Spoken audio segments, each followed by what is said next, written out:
오늘 말씀은 세리를 부르신 예수님이란 제목으로 같이 말씀을 나누겠습니다. 우리가 잘 아는 2002년도 월드컵, 우리가 대한민국이 4강까지 갔습니다. 독일까지 이렇게 상대하게 될 줄은 전혀 상상을 못했는데요.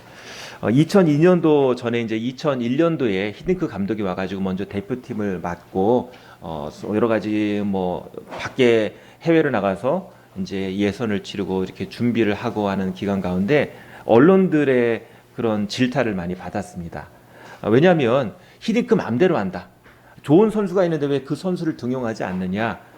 또 마음대로 그렇게 해가지고 우리가 과연 월드컵에서 좋은 승부를 보겠느냐. 그런 기사들이 많이 있었습니다. 히딩크 감독의 성공 비결이 두 가지인데요.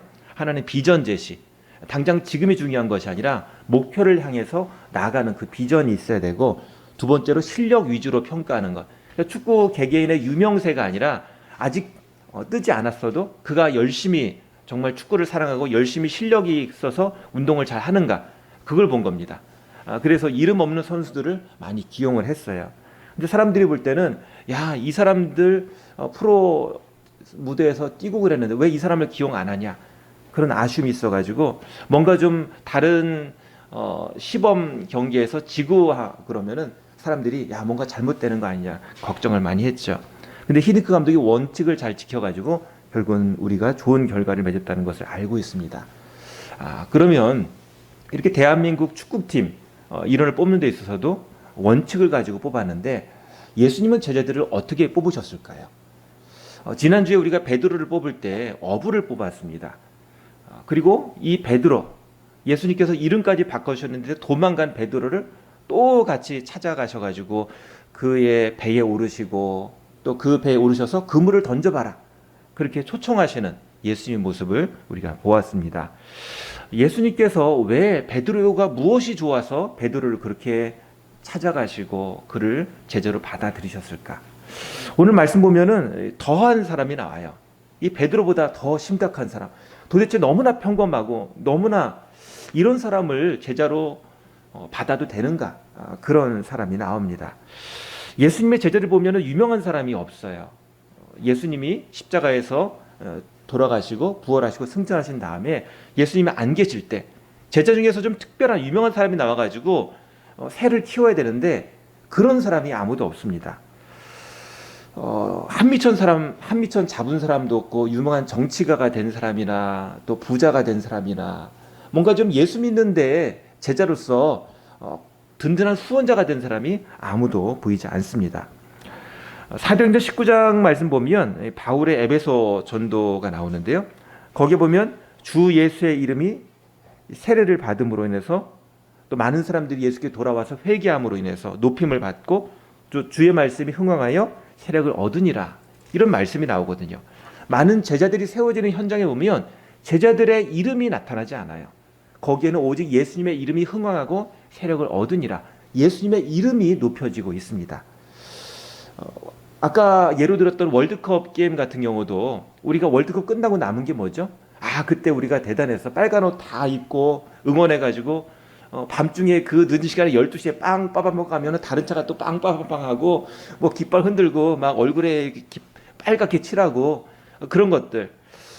또 박지성이라는 사람을 우리가 알지 못했는데 박지성 보면 환호하고 막 내가 꼭 박지성이 된 것처럼 막 챙겨주고 싶고 그런 마음을 같이 가졌었죠. 근데 제자들 가운데 그런 스타 플레이어가 나오지는 않아요. 그런데 예수님의 이름이 영광을 받으십니다.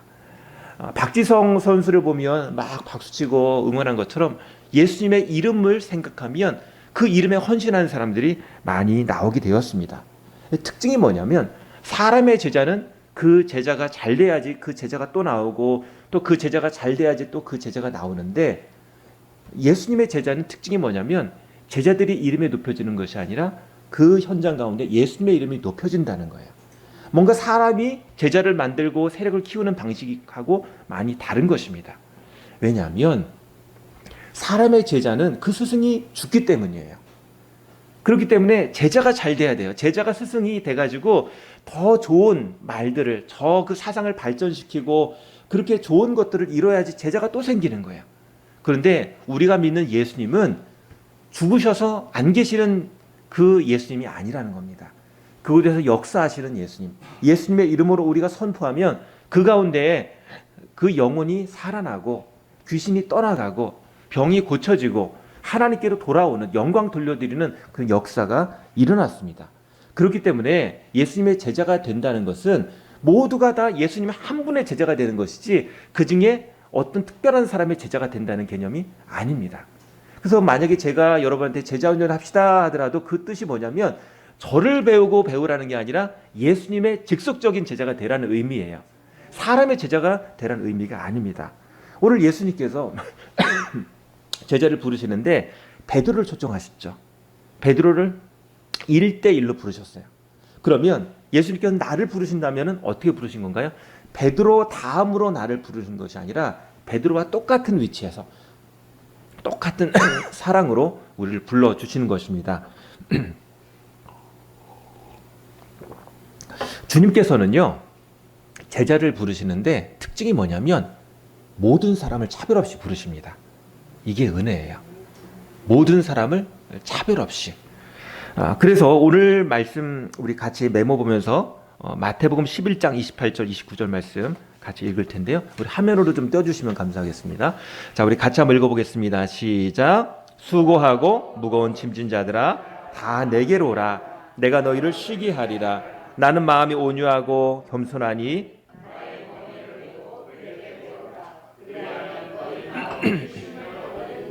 예, 수고하고 무거운 짐진 자들아.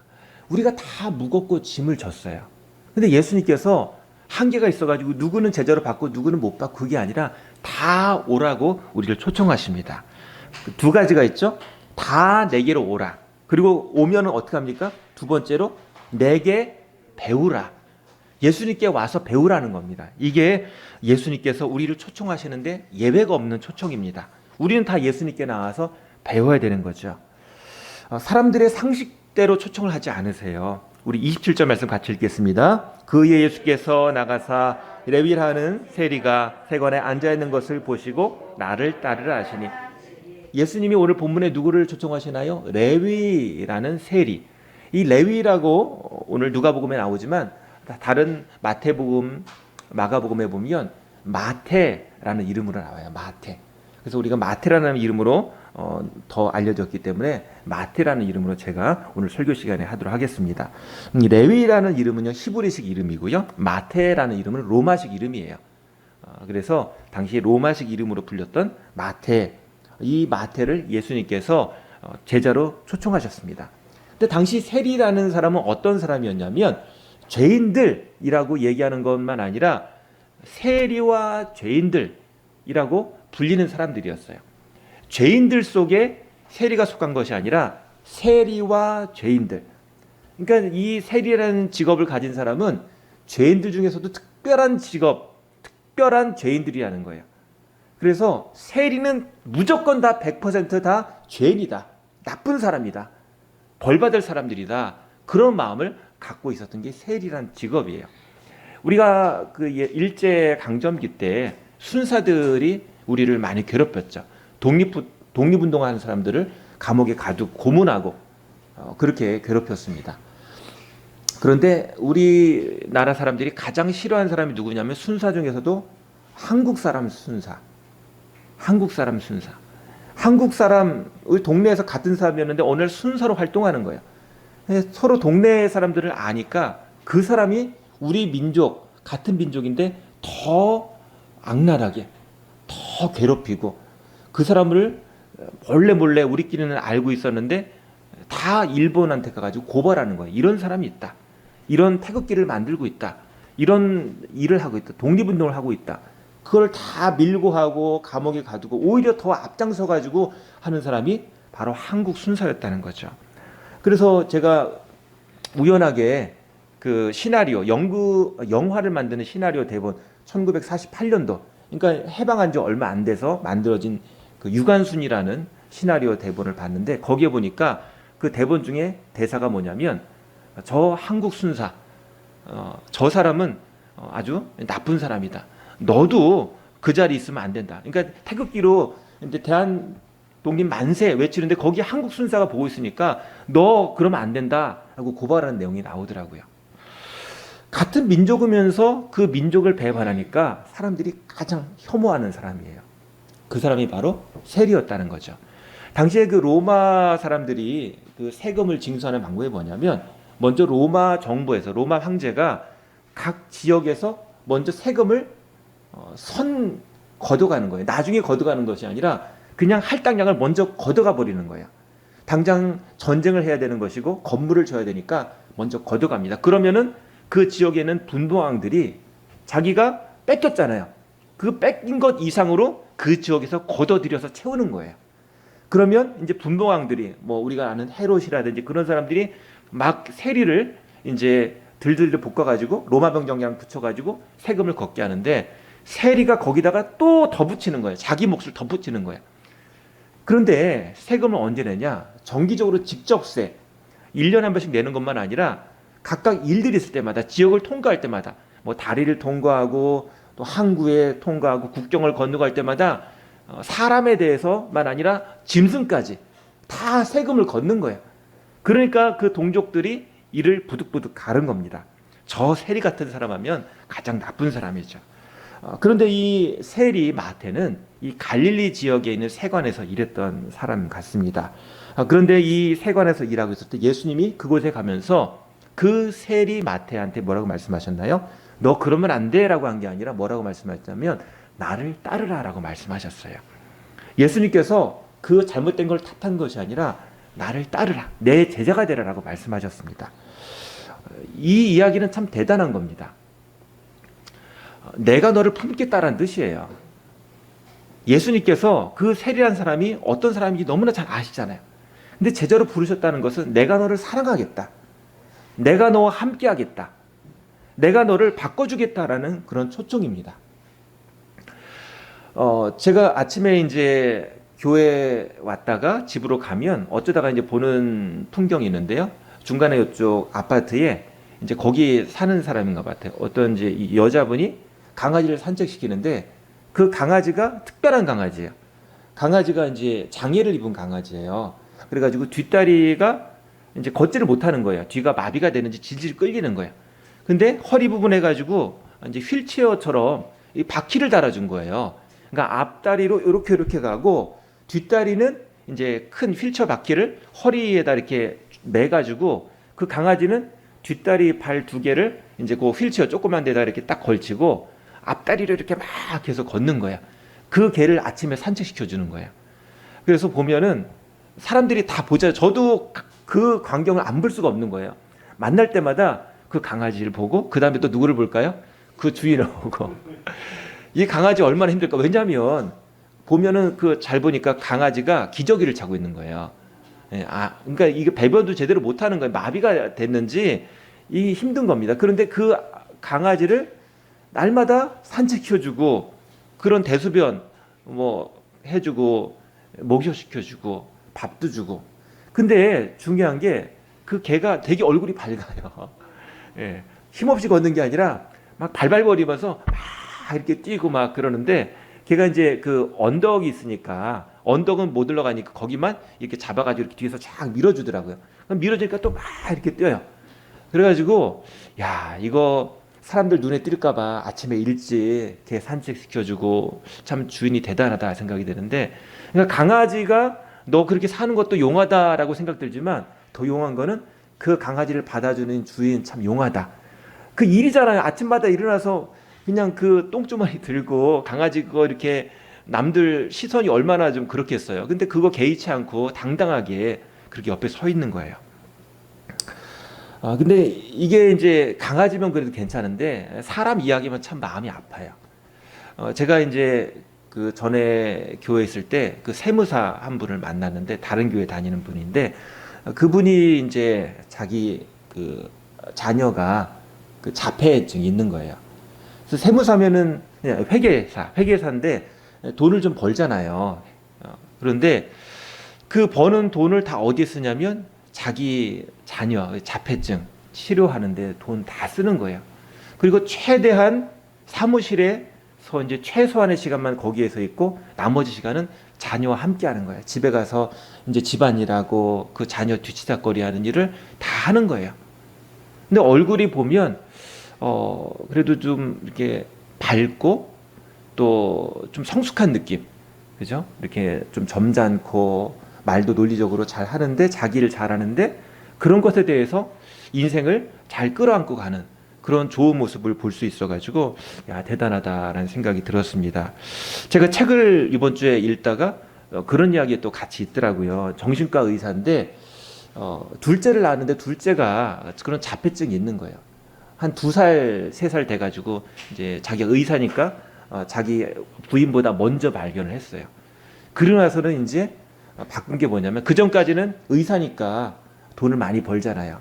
자기 취미 생활도 갖고 또 야근하면서 밤에 논문도 쓰고 글도 쓰고 이제 자기 하고 싶은 걸 했는데 이제 그 일을 하고 나서는 그거를 다 안 하기로 딱 자기 일과 시간 끝나면은 바로 집으로 가는 겁니다.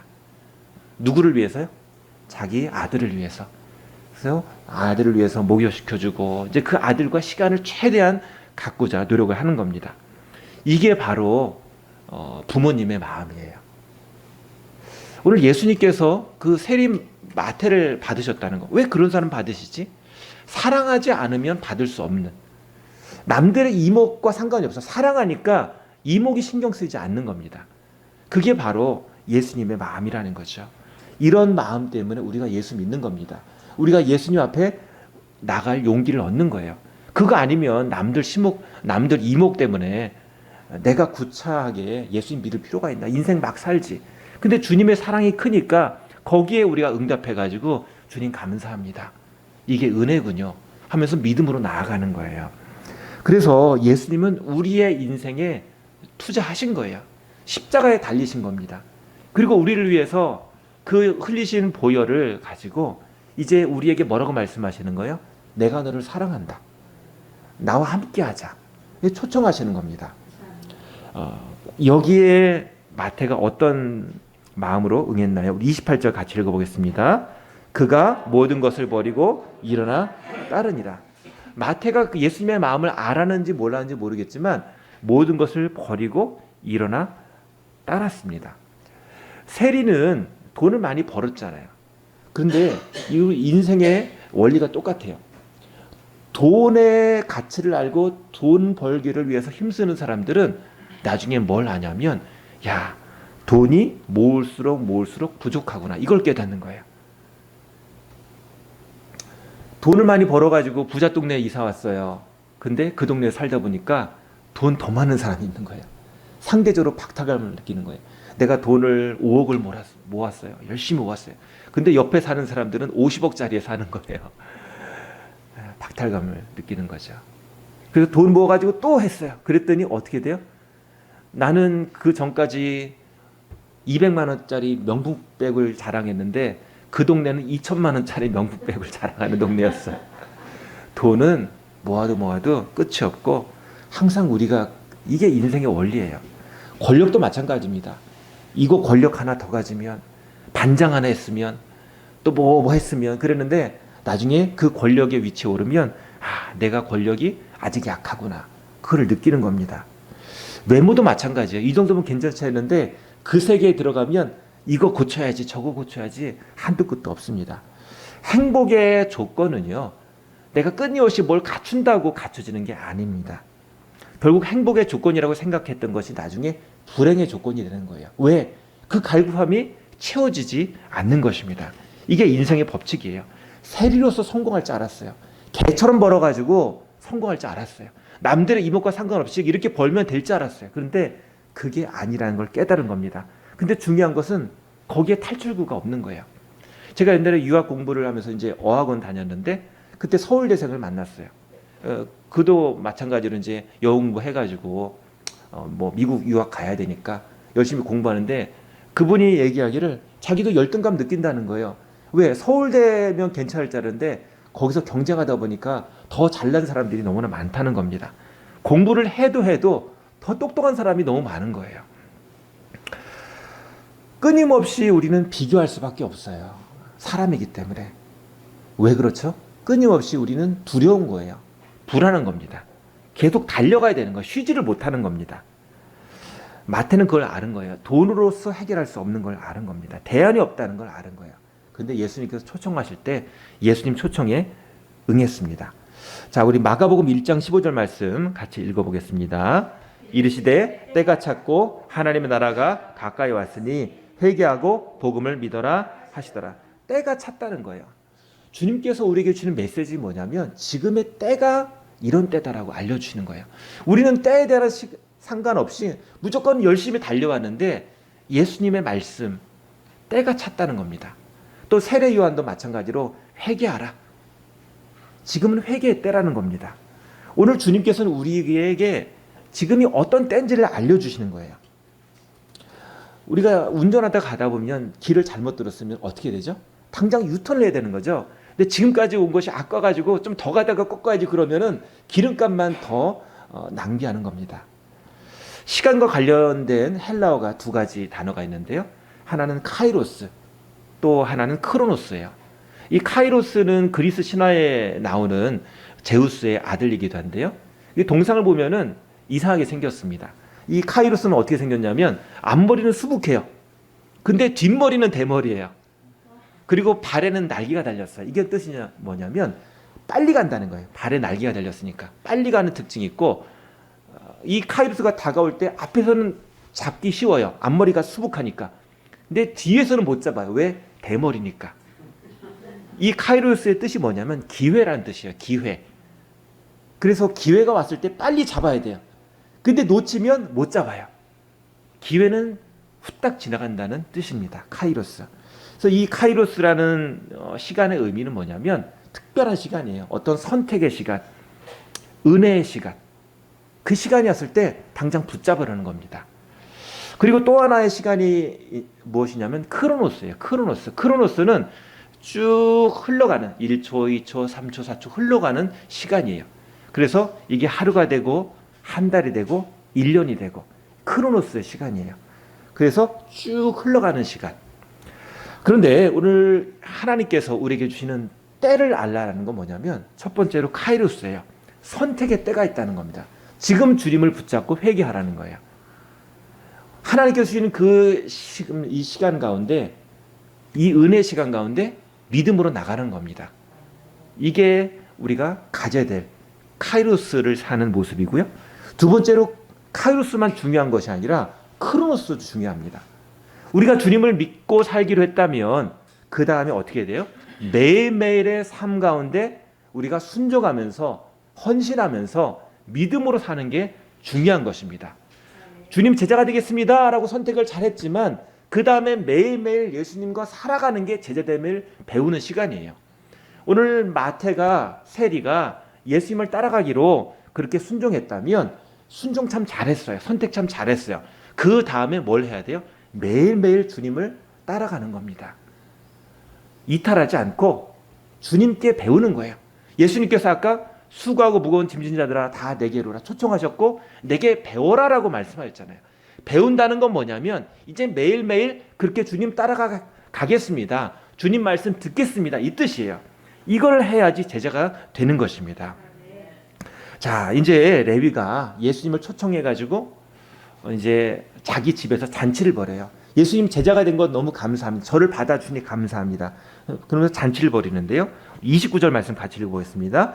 레위가 예수를 위하여 자기 집에서 큰 잔치를 하니 세리와 다른 사람이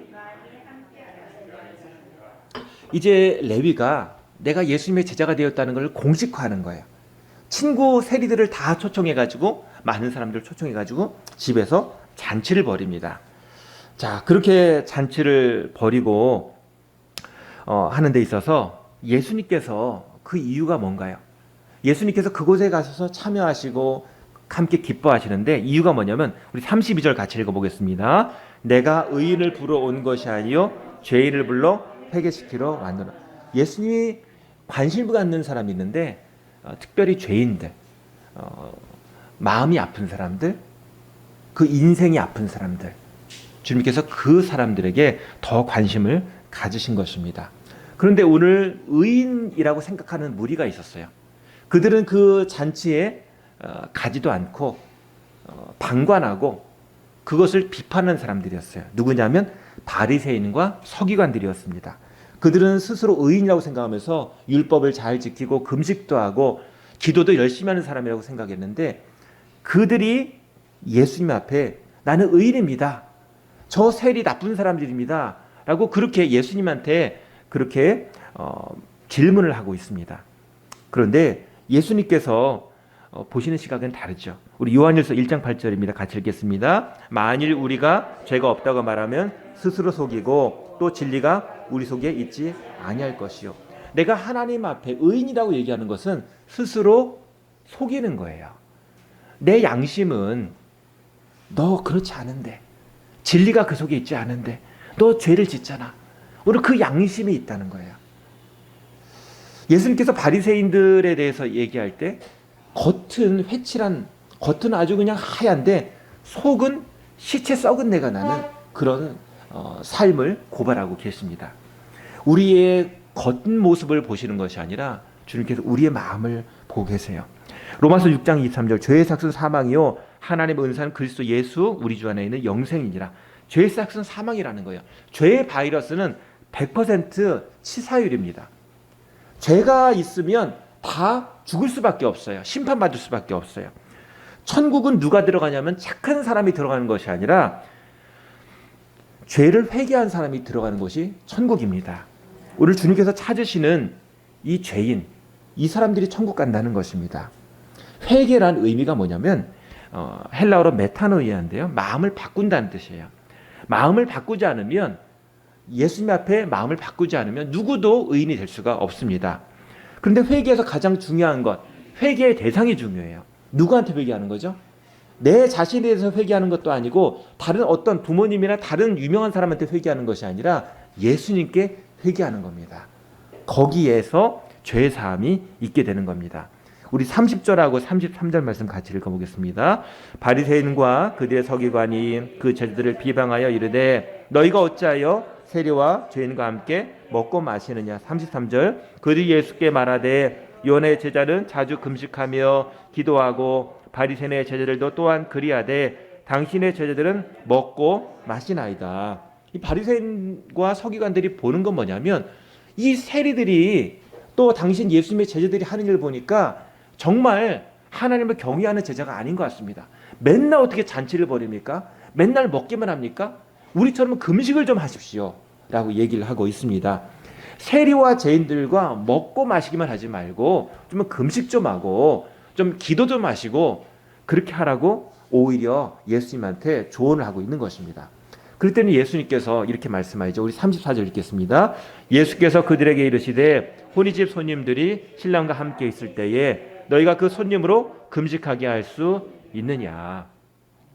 결혼식에 가면은요 싸울 수가 있나요? 그 전까지는 싸웠더라도 결혼식장에 가서는 서로 웃으면서 인사를 합니다. 나중에 끝나고 나가서 또 싸우더라도 거기서는 인사를 해요. 안녕하세요. 그리고 그 전에 슬픈 일이 있었더라도 또 여러 가지 막 복잡할지라도 거기서는 웃으면서 인사를 해요. 왜 그렇죠? 중요한 것은 그 결혼식이 망가지지 않도록, 거기는 축복의 자리니까 그렇게 되도록 노력을 하죠. 마찬가지로 예수님께서 혼인집에 손님들이 신랑과 있을 때 너희가 어떻게 손님에게 금식할 수 있도록 금식하도록 하겠느냐. 이 뜻이 뭐냐면 예수님과 함께 있는데 주님의 마음 가운데 우리가 그 안에서 기뻐하고 그 안에서 함께 그 기쁨을 누려야지 거기서 금식하고 하는 게 상황에 맞지 않는 일이다 라고 이야기를 하고 있는 것입니다.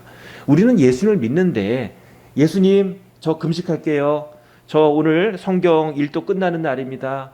오늘 그게 중요한 게 아니라 오늘 예수님을 우리가 기뻐하고 예수님 안에서 우리의 마음을 드리는가, 그게 더 중요하다는 거예요. 오늘 예수님이 함께 하세요. 예수님이 신랑입니다. 신랑이 함께 계시는데 거기서 막 금식이 중요한 게 아니잖아요. 신랑과 신부가 함께 즐거워하고 잔치하는 것, 그게 더 중요한 거 아니겠어요? 거기서 음식 먹는 거, 그게 단순하게 음식 먹는 게 아니라 그게 너무나 기쁜 겁니다. 신랑이 우리와 함께 계시고 우리에게 그렇게 중요한 이 자리에 오셔가지고 우리의 삶을 받아주셨다는 게 그게 은혜입니다. 그걸 기뻐하는 자리인데 거기서 여기에 텐트를 왜 이렇게 세웠느냐, 여기에 의자를 왜 이렇게 놨느냐, 그 따지는 게 중요한 게 아니잖아요. 오늘 예수님께서 그 다음에 이제 말씀하시는 비유가 뭐냐면, 낡은 천을 기울 때 새 천을 같이 해가지고 기우지 않지 않느냐. 그러면 나중에 더 낡으면 새 천이 오히려 낡은 천을 더 이렇게 부서뜨리지 않느냐. 또 우리가 포도주를 이제 담는 데 있어서 낡은 포도주에 넣지 않는 이유가 뭐냐면, 새 포도주에 넣는 이유가 뭐냐면, 포도주를 넣었을 때 나중에 부풀었을 때 낡은 포도주면은 빵 터지지 않느냐. 그래서 이 포도주를 넣을 때는 항상 새 포도주에 넣어서 나중에 그게 발효돼서 이렇게 부풀어 올랐을 때 터지지 않도록 항상 그렇게 하는 것이 우리의 상식이 아니냐. 그런 예를 드는데, 그게 뭐냐면요, 오늘 중요한 것은 낡은 것, 옛날에 이렇게 했으니까 이렇게 해야 됩니다, 그 율법이 중요한 것이 아니라 오늘 우리의 마음이 새 마음인가, 그게 중요하다는 거예요. 오늘 내가 이렇게 옛날에 열심으로 생활했으니까 내가 지금 예수님을 잘 믿는 거지. 옛날에 내가 신학교도 나왔고, 옛날에 이렇게 성경도 읽었고, 필사됐고, 옛날에 이렇게 몇 번 기도원도 갔고, 그게 중요한 것이 아니라 오늘 내가 주님을 기뻐하는가, 그게 가장 중요하다고 오늘 예수님께서 비유를 들어서 말씀하시는 거예요. 옛날 거에 짜맞춰가지고 묶여 있으면 그게 오히려 지금 생활을 방해하는 게 되는 것입니다.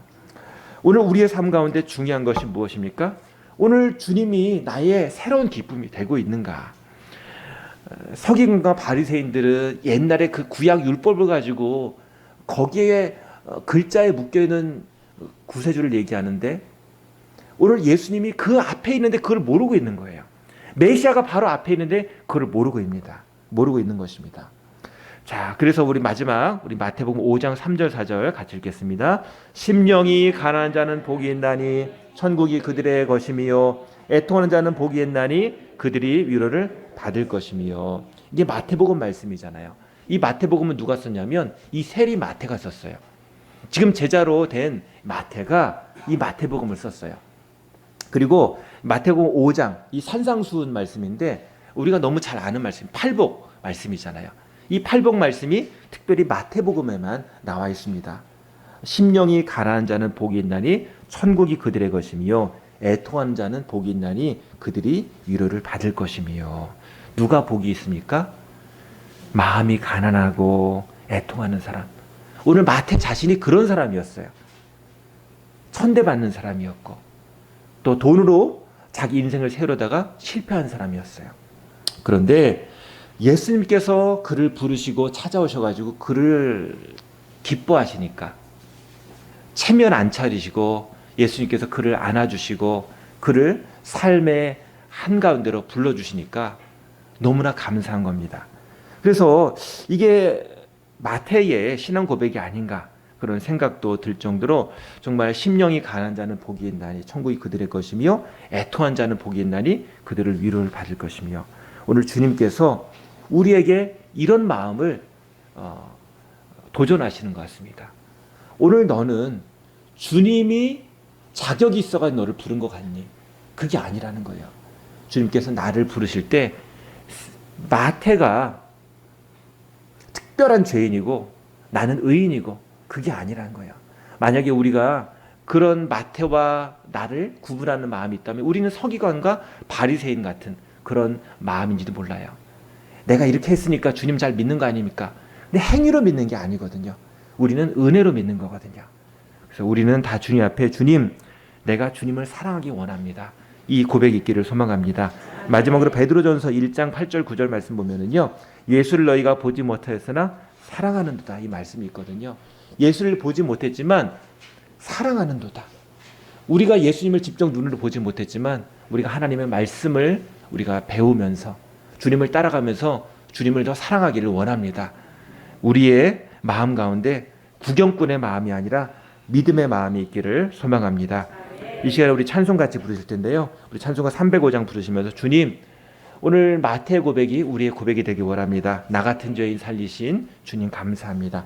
우리 찬송가 305장으로 우리 같이 찬양하면서 주님, 오늘 우리의 마음이 새 마음 되기를 원합니다. 우리 같이 찬송하시겠습니다. 305장입니다. 나 같은 죄인 살리신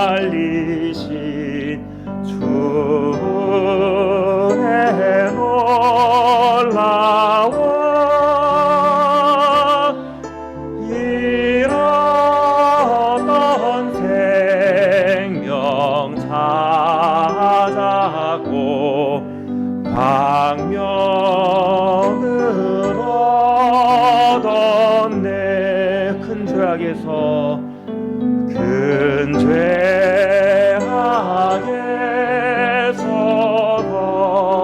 건지신 주의 고마워. 나 처음 믿은 그 시간 귀하고 귀하다. 이제껏 내가 산 것도 이제껏 내가 산 것도 주님의 은혜라. 또 나를 장차 본향에 인도해 주시리. 아멘. 우리 시간 기도할 때 주님, 오늘 우리의 마음 가운데 주님께서 우리를 붙들어 주시는 줄 믿습니다. 주님, 저희를 도와주셔서 우리가 주님의 은혜를 회복하게 하여 주시옵소서. 아버지, 나 같은 죄인 살리신 주님 감사합니다. 주님, 제자로 매일매일 살게 하여 주시옵소서. 주님을 사랑으로 고백하며 살게 하여 주시옵소서. 이 시간 같이 주님 앞에 기도를 하겠습니다. 우리 같이 기도하시겠습니다. 아버지 하나님, 아버지 하나님, 주님, 저희를 붙들어 주신 주님의 은혜 감사합니다. 하나님 아버지, 이 시간 다 모든 거 내려놓고, 자랑하는 거 내려놓고, 아버지 주님 사랑합니다, 이 말씀을 올려드립니다. 아버지, 우리 고백, 아버지 주님 사랑합니다. 아버지, 세리와 별반 없는 아버지 하나님, 주님 앞에 아무런 의도 없는데 아버지, 내가 주님 앞에 제자로서 따르지 못하고 아버지, 내가 주저앉아 있다면 주님을 더 배우게 하시고 겸손한 마음으로 따라갈 수 있도록 인도하여 주옵소서. 나를 따르라 라고 부르시는 그 음성에 우리가 잔치하며 모든 거 내려놓고 주님을 따라갈 수 있는 믿음이 우리 안에 날마다 새롭게 고백되고 그렇게 사라질 수 있도록 하나님 도와주시옵소서. 하나님, 저를 도와주시옵소서. 하나님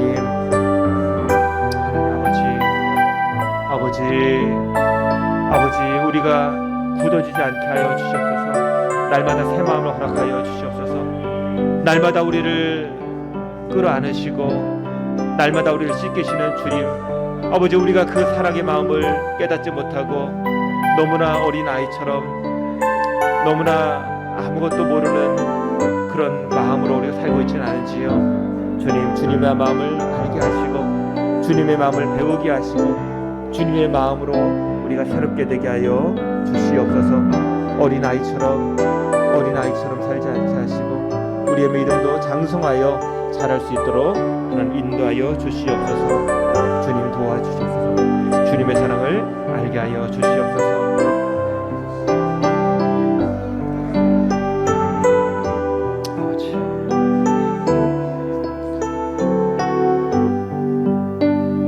아버지 하나님 감사합니다. 오늘 너무나 어리석고 어린아 같은 우리의 마음 주님 고백하오니 주님의 마음을 더 알게 하시고 주님의 사랑을 더 깊이 알게 하여 주시옵소서. 우리를 끊어 안으시는 주님의 은혜가 얼마나 큰지, 우리가 냄새나고 더러운데도 그걸 알지 못하는데 주님께서 더러운 우리를 날마다 안으시고 씻겨주시고 고쳐주신 은혜에 감사합니다. 주님, 오늘 주님 때문에 우리가 또한 주님 주신 시간을 또 주님 주신 이 장소에서 힘있게 살아갈 줄 믿습니다. 우리의 즐거움을 회복시켜 주시고 믿음을 회복시켜 주시고 주님의 제자로 살게 하여 주시옵소서. 예수님의 이름으로 기도합니다. 아멘. 우리 시간에 찬송할 때 우리 주나의 모습 보내, 주님 우리의 모습 주님의 은혜로 사는 모습이 되게 하여 주시옵소서. 우리 같이 찬양하겠습니다. 주나의 모습 보내, 주나의 모습 보내, 상한 나의 맘 보시네. 주 나의 눈물 안에 홀로 울던 맘 아시네. 주 사랑 내게 있네. 그 사랑이 날 채우네.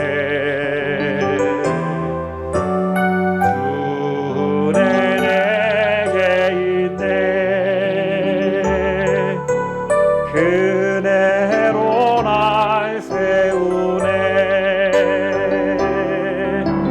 세상 소망 다 사라져 가도 주의 사랑은 끝이 없으니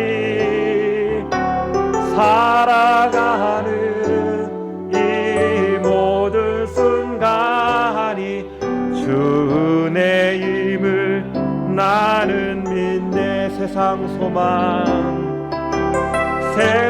소망 다 사라져 가도 주의 사랑은 끝이 없으니 살아가는 이 모든 순간이 주 은혜임을 나는 믿네. 아멘. 우리 자리에서 일어나시겠습니다. 잠깐 눈 좀 감아 보시겠습니다.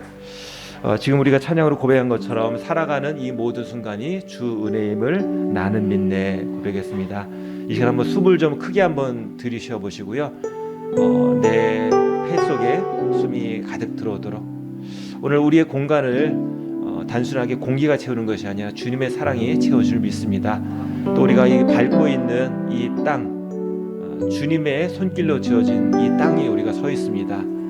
오늘 우리가 살아가는 이 시간 우리가 제자로 고백하며 나아가는데 주님이 함께 하시는 터전입니다.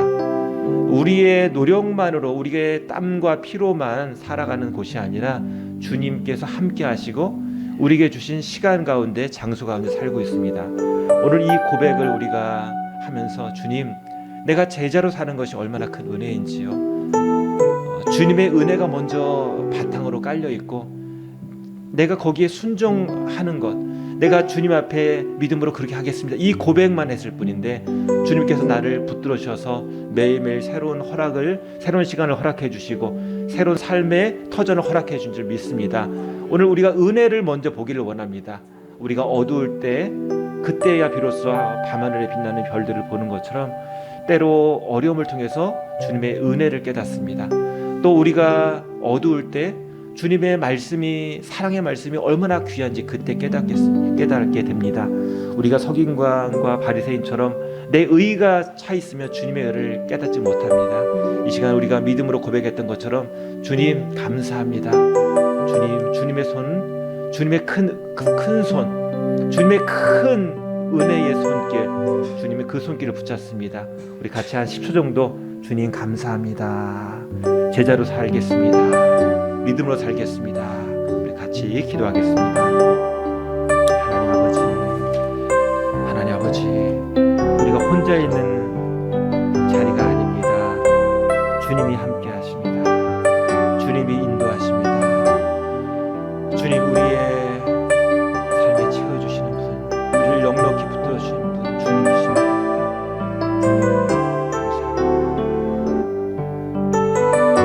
아버지, 우리의 호흡, 우리의 발걸음 주님이 주장해 주십니다.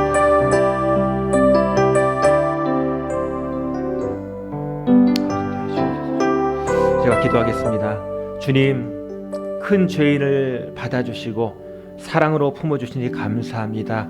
주님을 더 알게 하시고 배우게 하시고 따르게 하여 주시옵소서. 주님을 의지하고 용서받고 회복되고 주님의 영광을 위해 살게 하여 주시옵소서. 이제는 우리 구주 예수 그리스도의 크신 은혜와 아버지 하나님의 넓으신 사랑과 성령님의 감화교통 인도하심이 오늘 예배를 마치고 제자 삶으로 초청하시는 예수님의 말씀에 믿음으로 나아가는 모든 분들에게 지금부터 영원토록 함께 하시기를 간절히 축원하옵나이다. 아멘.